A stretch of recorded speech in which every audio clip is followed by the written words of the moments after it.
உங்கள் வாழ்வை வாழ. Cheers, a senior living by Casa Grande. Life begins at 50. தற்போது வந்துள்ள அண்மை செய்தி. விஜயின் ஜனநாயகன் திரைப்படத்திற்கு தணிக்கை சான்றிதழ் கோரிய வழக்கில் ஜனவரி 9 காலை தீர்ப்பு வழங்கப்படும் என்று சென்னை உயர்நீதிமன்றம் தெரிவித்தது. சுமார் 500 கோடி ரூபாய் முதலீடு செய்து படம் எடுக்கப்பட்டுள்ளது. படம் வெளியாகாவிட்டால் பெரும் நஷ்டம் ஏற்படும் என்று படக்குழு கூறியது. தணிக்கை வாரியம் விதிகளை காற்றில் பறக்கவிட்டது. தணிக்கைக்குழு உறுப்பினர் ஒருவர் புகார் அளித்தது இன்றுதான் தெரியும் என்று படக்குழு தெரிவித்தது. படத்தை மறு தணிக்கைக்கு அனுப்பியதற்கும் மத்திய அரசுக்கும் சம்பந்தம் இல்லை என்று தணிக்கை வாரியம் திட்டவட்டமாக தெரிவித்தது. மறு தணிக்கைக்கு அனுப்புவதா இல்லையா என்ற முடிவு எடுக்க வேண்டிய அதிகாரம் தணிக்கை தலைவருக்கே உள்ளது. படத்தை மறு தணிக்கைக்கு அனுப்பியது தணிக்கை வாரியத்தின் தலைவர்தான் என்று மத்திய அரசு கூறியுள்ளது. தணிக்கை வாரியத்தின் டைம்லைனை பின்பற்றிதான் ஆக வேண்டும் என்று நீதிபதி திட்டவட்டமாக கூறினார். தற்போது வந்துள்ள அண்மை செய்தி. விஜயின் ஜனநாயகன் திரைப்படத்திற்கு தணிக்கை சான்றிதழ் கோரிய வழக்கில் ஜனவரி 9 காலை தீர்ப்பு வழங்கப்படும் என்று சென்னை உயர்நீதிமன்றம் தெரிவித்தது. சுமார் 500 கோடி ரூபாய் முதலீடு செய்து படம் எடுக்கப்பட்டுள்ளது. படம் வெளியாகாவிட்டால் பெரும் நஷ்டம் ஏற்படும் என்று படக்குழு கூறியது.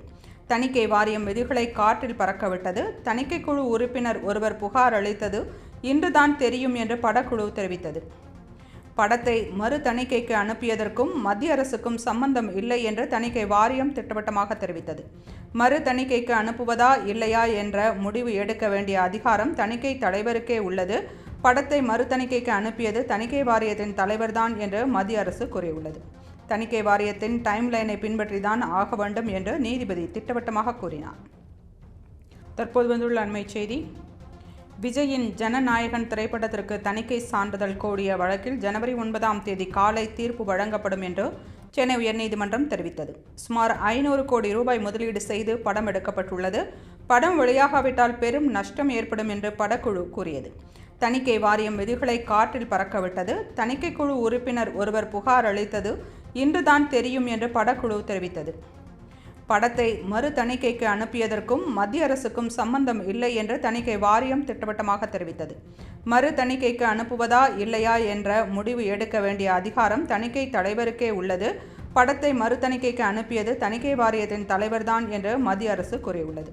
தணிக்கை வாரியத்தின் டைம்லைனை பின்பற்றிதான் ஆக வேண்டும் என்று நீதிபதி திட்டவட்டமாக கூறினார்.